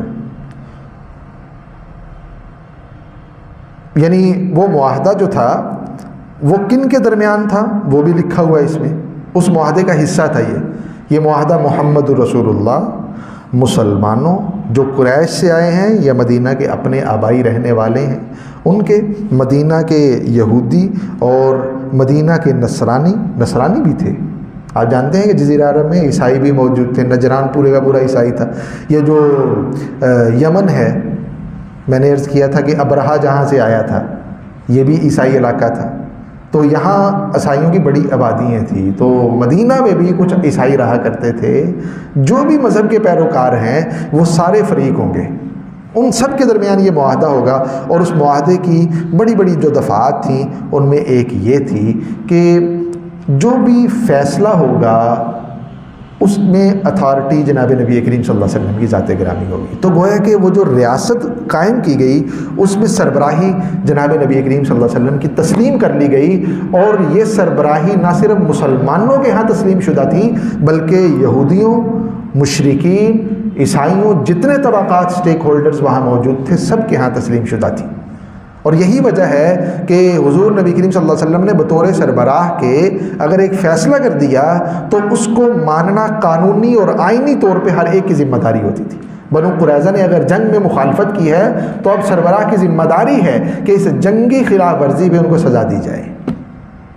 آج بھی دنیا میں یہی ہوتا ہے، یہ کوئی الگ نہیں، آج بھی دنیا میں یہی دستور ہے کہ جب مخالفت ہوتی، کسی قانون کو توڑا جاتا ہے یا اس کی وائلیشن ہوتی ہے تو اس پہ سزائیں ہوتی ہیں، اور جس طرح کی وائلیشن ہوتی ہے جتنی سخت سزائیں بھی اسی حساب سے سخت ہوتی ہیں۔ تو خیر، حضور نبی کریم صلی اللہ علیہ وسلم کو اتھارٹی تسلیم کیا گیا، اور ہر مذہب کو اجازت دی گئی کہ وہ اپنے مسلمات کے مطابق، اپنی تعلیمات کے مطابق زندگی گزارنے میں آزاد ہے۔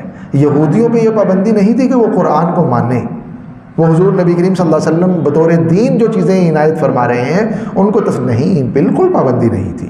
ہر مشرکین ایون کے جو اوس اور خزرج کے مشرکین ہیں ان پہ بھی کوئی پابندی نہیں تھی، وہ اپنے ان عقائد کے مطابق زندگی گزارنے میں آزاد تھے، کسی پہ کسی قسم کی کوئی قدغن اور پابندی نہیں تھی۔ ہر ایک کو مذہبی آزادی کی گارنٹی دی گئی تھی میثاق مدینہ میں، اور میثاق مدینہ کی یہ شک بھی تھی کہ جو دیت ہے، اگر کوئی قتل ہو جاتا ہے تو اس کی دیت جو ہے وہ پرانے دستور کے مطابق ہی رہے گی، جس طرح پہلے 100 اونٹ دیے جاتے ہیں۔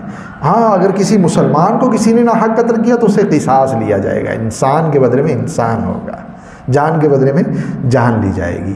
اور ایک بہت بڑی اہم شک یہ تھی کہ اگر مدینہ منورہ میں جو اندر سٹیک ہولڈرز ہیں آپس میں لڑیں گے نہیں، یہ بھی اس کا حصہ تھا، یہ آپس میں لڑائی جھگڑا نہیں کریں گے۔ وہ جو جنگیں اوس اور خزرج کی تھی وہ ختم ہو گئیں، آج وہ جو جنگیں تھیں دیگر قبائل کے ساتھ وہ ختم ہو گئیں، داخلی قبائل کے ساتھ یہ طے ہوا۔ اور پھر یہ کہ اگر باہر سے کوئی حملہ کرے گا مدینہ سے باہر، وہ تو اس معاہدے کا حصہ نہیں ہے، اور اگر وہ حملہ کرے گا کسی ایک فریق پہ بھی اگر اس نے حملہ کیا تو سارے مل کے دفاع کریں گے۔ اگر یہودیوں پہ حملہ ہوا، کوئی بھی حملہ آور ہوا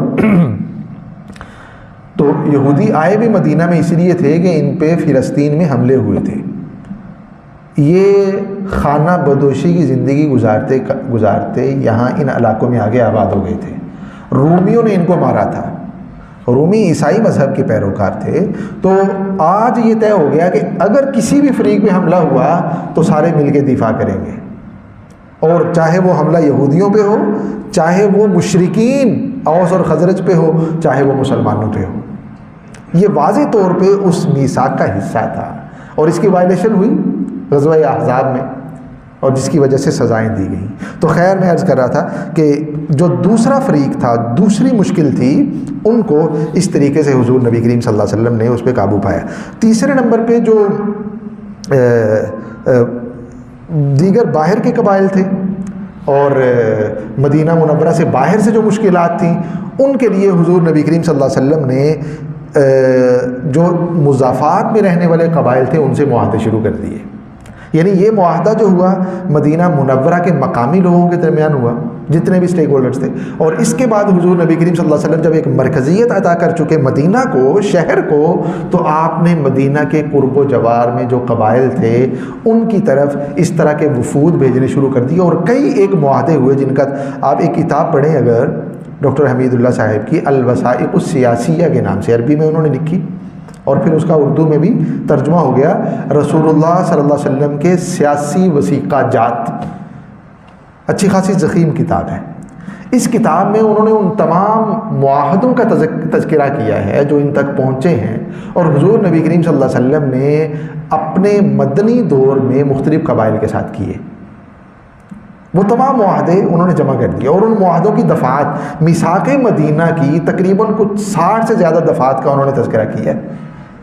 میثاق مدینہ میں کچھ 60 سے زیادہ دفعات تھیں جن کا انہوں نے تذکرہ، ہماری بات جو ہے وہ لمبی ہو رہی ہے، تو یہ جو مشکلات تھیں داخلی، حضور نبی کریم صلی اللہ علیہ وسلم نے اس طریقے سے ان کو کیا ہے۔ مواخات مدینہ کے جو اثرات ہوئے ہیں وہ آپ اگر ان PPTs کو دیکھیں گے، یہ جو دور تھا پہلے والا، ہم یہ بات کر کے اس کو ختم کر رہے ہیں، جو سن 1 ہجری سے 6 ہجری تک ہے، اس میں جنگیں ہوئی ہیں، بہت زیادہ جنگیں ہوئی۔ اس میں جو بدر ہے، غزوہ بدر ہوا ہے، غزوہ احد ہوا ہے، غزوہ احزاب ہوا ہے، خندق ہوا ہے، غزوہ بنو المصطلق ہوا ہے، کئی ایک سریے حضور نبی کریم صلی اللہ علیہ وسلم نے روانہ کیے ہیں۔ یعنی غزوہ کہا جاتا تھا جس میں بنفس نفیس حضور نبی کریم صلی اللہ علیہ وسلم شرکت فرماتے، اور سریہ کہا جاتا تھا جس میں صحابہ کرام کی تشکیل ہوتی تھی، خود حضور نبی کریم صلی اللہ علیہ وسلم تشریف نہیں لے جاتے تھے۔ تو جو غزوات ہیں وہ تقریباً کوئی 27 کے قریب ہیں، 26-27 کے قریب حضور نبی کریم صلی اللہ علیہ وسلم کے غزوات ہیں، یہ میں نے لکھی تعداد، اور کل جو سرایا ہیں ان کی تعداد 38 کے قریب ہے۔ 38 کے قریب ایسے وفود حضور نبی کریم صلی اللہ علیہ وسلم نے مختلف مہمات جو مختلف علاقوں میں صحابہ کرام کی نگرانی میں روانہ کی ہیں۔ یہ کل 65 جنگیں ہوئی ہیں اس پورے دور میں۔ یعنی جنگیں ہونے کا مطلب یہ ہے کہ یہ وفد روانہ ہوئے ہیں، کئی ایک میں جنگ کی نوبت نہیں آئی، جیسے کئی ایک سریے ہیں ان میں جنگ، تبوک میں جنگ کی نوبت نہیں آئی، غزوہ تبوک جو ہوا ہے اس میں جنگ کی نوبت نہیں آئی۔ فتح مکہ یہ بھی غزوہ تھا لیکن اس میں بھی جنگ کی نوبت نہیں آئی، آپ جانتے ہیں۔ کئی ایک غزوات ایسے ہیں کہ ان کو بطور غزوہ نقل تو ہم کر رہے ہیں لیکن اس میں جنگ نہیں ہوئی، صرف تشریف لے جانے سے فتنے کا خاتمہ ہو گیا۔ تو یہ 65 کل جنگیں ہیں جن میں 262 مسلمان شہید ہوئے ہیں، 262 افراد، اور کفار کے 1022 لوگ کام آئے ہیں، اور ان تقریباً 1500 لوگوں، 1500 بھی نہیں ہے، تقریباً کوئی 1300 کے قریب لوگ ہیں ٹوٹل۔ ان کے نتیجے میں آپ جانتے ہیں کہ کیا ہوا ہے؟ یہ ہوا ہے، یہ پورا جزیرہ عرب سیٹل ہو گیا ہے۔ اگر آپ دیکھیں اس سے پہلے جو قبائل کی آپس کی جنگیں ہوتی تھی نا، ایک ایک جنگ میں سینکڑوں لوگ کام آتے تھے، اور حضور نبی کریم صلی اللہ علیہ وسلم کی جو جنگیں تھیں یہ قیام امن کے لیے تھیں، اور قیام امن کے لیے ہونے کا سب سے بڑا ثبوت یہ ہے کہ ان کے نتیجے میں امن قائم ہوا۔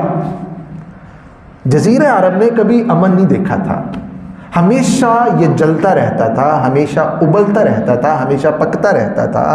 حضور نبی کریم صلی اللہ علیہ وسلم کے اس مبارک اقدامات کی وجہ سے وہ جزیرہ عرب جس نے کبھی مرکزیت نہیں دیکھی تھی، وہ ہمیشہ ہمیشہ کے لیے مرکزیت اسے عطا ہوئی۔ آج بھی مرکزیت موجود ہے، آج بھی جزیرہ عرب میں مرکزیت موجود ہے، اور یہ مرکزیت سب سے پہلی مرتبہ حضور نبی کریم صلی اللہ علیہ وسلم نے قائم کی، اور اس کے قیام میں 65 جنگیں ہوئیں، اور جن جنگوں میں تقریباً 1300 کے قریب لوگ کام آئے، اور ان کے نتیجے، اور میں عرض کر رہا ہوں کہ 1300 کی تعداد اس وقت، جس وقت کے سماج کی ہم بات کر رہے ہیں، اس میں کوئی بہت بڑی تعداد نہیں تھی۔ آج بھی نہیں، آج بھی جنگیں ہوتی۔ آپ دیکھیں یہ جو ہمارے ہاں 2 عظیم جنگیں ہوئی ہیں، جنگ عظیم اول اور دوم، آپ کے علم میں ہے سب میں، کروڑوں لوگ کام آئے بیچ میں۔ یہ جو ایٹم گرائے گئے ہیں، ان کے نتیجے میں کتنے لوگ کام آئے ہمیں تعداد کا بھی پتہ نہیں ہے، اور پھر اس کے مسلسل بعد کئی عرصے تک وہ لوگ جو ہیں وہ اس کا شکار رہے ہیں۔ آج کے دور کی جنگیں بہت ظالم جنگیں ہیں۔ اس دور میں نبی رحمت تھے، حضور نبی کریم صلی اللہ علیہ وسلم نے اپنی رحمت کے پھیلاؤ کے لیے، یعنی ان جنگوں کے نتیجے میں وہ جزیرہ عرب جو تھا وہ محبت سے آشنا ہوا ہے، اس کو رحمت ملی ہے، اس کو پیار ملا ہے، الفت ملی ہے، اس کو مرکزیت ملی ہے، اور دنیا میں نہ صرف یہ کہ اس کا مقام دوسروں کو معلوم ہوا ہے، اس نے قیادت کی ہے آگے چل کے۔ اس وقت کی جتنی معلوم دنیا تھی، 3 بر اعظم تھے، ان 3 بر اعظموں کے اکثر حصے پہ مسلمانوں نے حکومت کی ہے، بڑے حصے پہ، اور بڑے حصے پہ حکومت کا قیام، اس کا آغاز مکی دور سے ہوا ہے، اس کی تکمیل مدنی دور میں ہوئی ہے، اصولوں کی فراہمی کی، اور وہ پھلا پھولا ہے خلفائے راشدین کے ادوار میں۔ تو میں عرض کر رہا ہوں کہ ہر جنگ پہ ہماری بات نہیں ہو سکے گی۔ حضور نبی کریم صلی اللہ علیہ وسلم نے جو بیرونی دشمن تھے، خاص کر مکہ میں مشرکین، انہوں نے جیسے ہی ہجرت ہوئی تو عبداللہ ابن ابی کو خط لکھا تھا کہ ہمارے کچھ بھاگے ہوئے لوگ تمہارے پاس آئے ہیں، لڑائی کرو، ان کو ختم کر دو یا واپس کر دو، ورنہ ہم جنگ کریں گے۔ عبداللہ ابن ابی کی سرداری اس درجے میں مشہور ہو چکی تھی کہ مشرکین یہ سمجھتے تھے کہ مدینے کا سردار عبداللہ ابن ابی ہے، اور عبداللہ ابن ابی اس خط کے بعد، پہلے وہ انتظار میں تھا، ہم بات نہیں کر رہے، ہمارے پاس موقع نہیں ہے، تو وہ انتظار میں تھا کہ میں کس طریقے سے مسلمانوں کی مخالفت کروں۔ جب خط آ گیا تو پھر وہ مخالف ہوا، اور وہ ہمیشہ مشرکین کے ساتھ رابطے میں رہا، اور یہ ربط نہ صرف مشرکین اور منافقین کا ہوا بلکہ یہود بھی اس میں شریک ہو گئے۔ یہ تکون تھی جو مسلمانوں کو داخلی اور خارجی طور پہ کمزور کرنے کی کوشش کر رہی تھی، محاذ بنا رہی تھی، مسلمانوں کی معیشت کو تنگ کر رہی تھی، جس کے نتیجے میں حضور نبی کریم صلی اللہ علیہ وسلم نے اقدامات کیے ہیں، کیونکہ آپ اس شاہراہ پہ تھے، آپ اس راستے پہ تھے جو اس وقت کی انٹرنیشنل مارکیٹس تک پہنچنے کا مرکزی راستہ تھا۔ جو شام اور یمن کی تجارت ہوتی تھی وہ مدینہ کے راستے سے ہوتی تھی۔ حضور نبی کریم صلی اللہ علیہ وسلم نے اپنی جو دفاعی پوزیشن تھی اس کا خاص استعمال فرمایا، اور اس طرح سے مشرکین کو حضور نبی کریم صلی اللہ علیہ وسلم نے ایک ٹیبل پہ لانے کی کوشش کی، اور وہ آئے بھی صلح حدیبیہ کے موقع پہ۔ یہ جو حدیبیہ میں صلح ہوئی ہے، اس کا نتیجہ، وہ کس کا نتیجہ تھا؟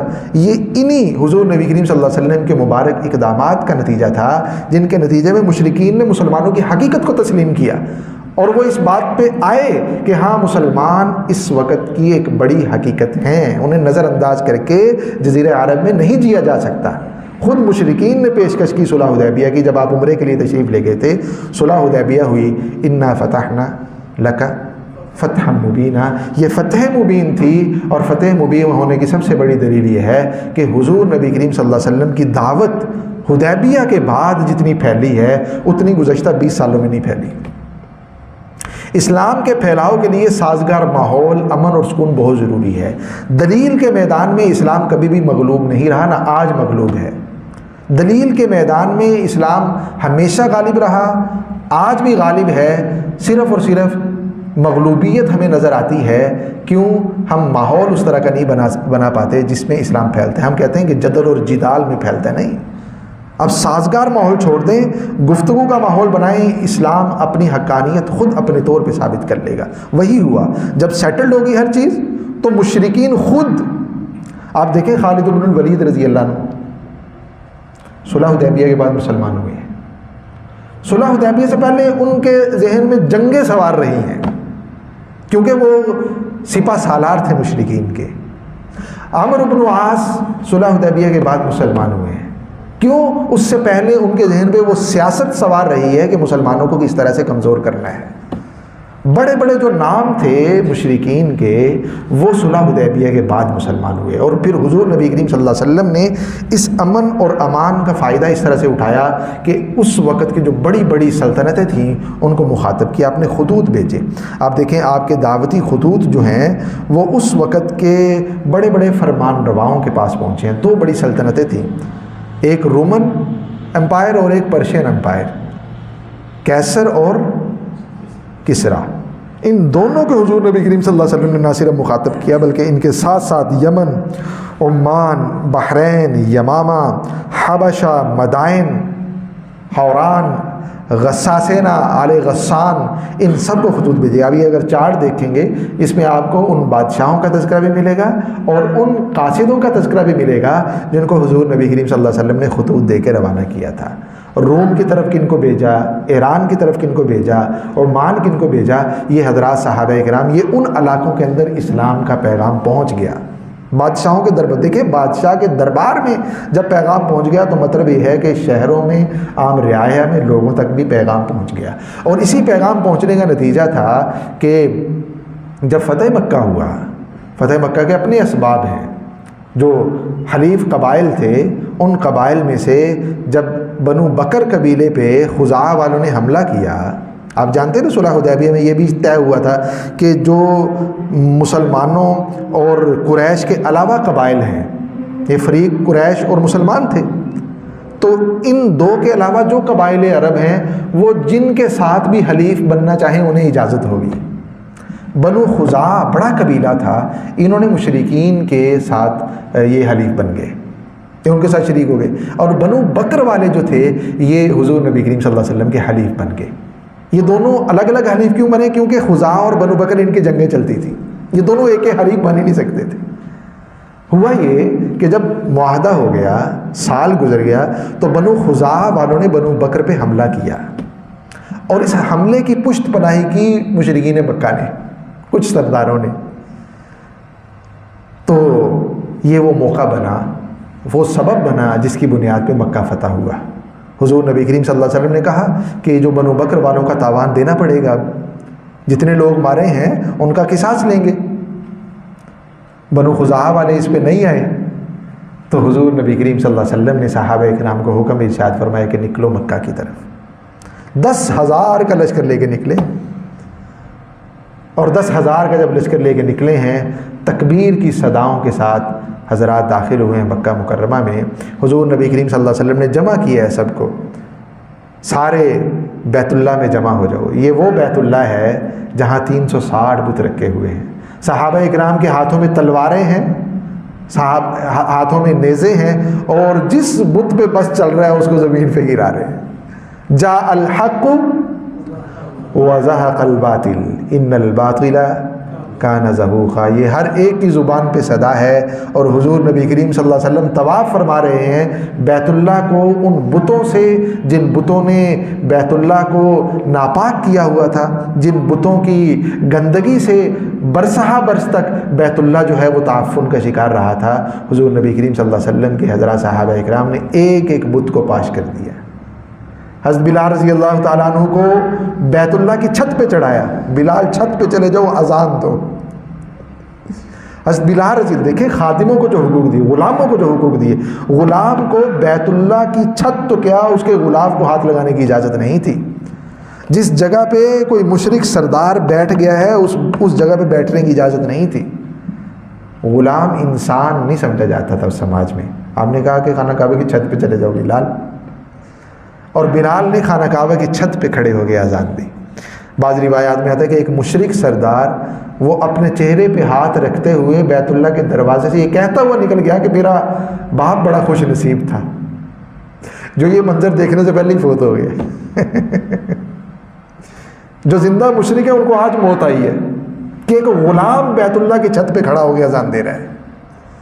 حضور نبی کریم صلی اللہ علیہ وسلم نے غلاموں کو سردار بنایا زمانے کا، اور بیت اللہ کی چھت پہ حضرت بلال رضی اللہ عنہ کو جو حبشہ کے کالے غلام ہیں ان کو آپ نے سرداری عطا یہ اعزاز عطا فرمائے۔ تو خیر بیت اللہ مکہ فتح ہوا اور پوچھا آپ نے کہ کیا خیال ہے تمہارا میرے بارے میں، کس طرح کے معاملے کی توقع رکھتے ہو؟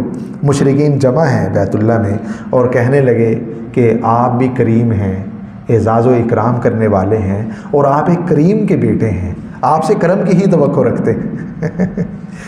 ظلم اور ستم کی 20 سالہ لمبی چوڑی داستان ہے، اور ظلم کرنے والے، جنگیں لڑنے والے، صحابہ اکرام کو شہید کرنے والے آج معافی کی امید لگائے بیٹھے ہیں، اور آپ ان کی امید پہ پورا اترے ہیں، کیونکہ آپ بھی معاف کرنے والے ہیں، آپ معافی کو پسند بھی فرمانے والے ہیں، آپ محبت کرنے والے ہیں، محبتیں نشاور کرنے والے ہیں، آپ نبی الرحمت ہیں، آپ رحمت لے کے آئے اور رحمت بن کے برسے ہیں۔ اس دن جب مکہ فتح ہوا، آپ چاہتے تو ایک ایک مشرک کا سر قلم کر سکتے تھے، اتنی قوت تھی، 10,000 صحابہ کرام موجود تھے، اور آپ کے اشارے، صحابہ کرام کی چاہت تھی، حضرت عمر رضی اللہ عنہ بھی موجود تھے، آپ جانتے ہیں حضرت عمر رضی اللہ عنہ کا مزاج کو، چاہت تھی، لیکن آپ نے کیا فرمایا؟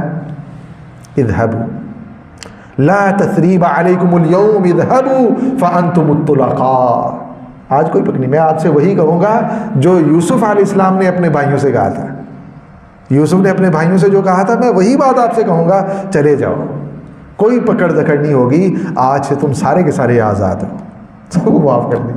آپ معافی کا اعلان فرما دیا، اور یہ اعلان کرنا تھا، تیسرے دور کا آغاز ہوا، مدنی دور کا، اور لوگ جوق در جوق، فوج در فوج، پورے کے پورے عرب سے مدینہ منورہ میں اسلام قبول کرنے کے لیے آنے لگے، حاضر ہونے لگے، اور وہ آیت مبارکہ، صورت مبارکہ نازل ہوئی، آیت مبارکہ الیوم اکملت لکم دینکم واتممت علیکم نعمتی ورضیت لکم الاسلام دینا، اور آیت مبارکہ، صورت مبارکہ نازل ہو گئی، اذا جاء نصر اللہ والفتح ورأیت الناس یدخلون فی دین اللہ افواجا۔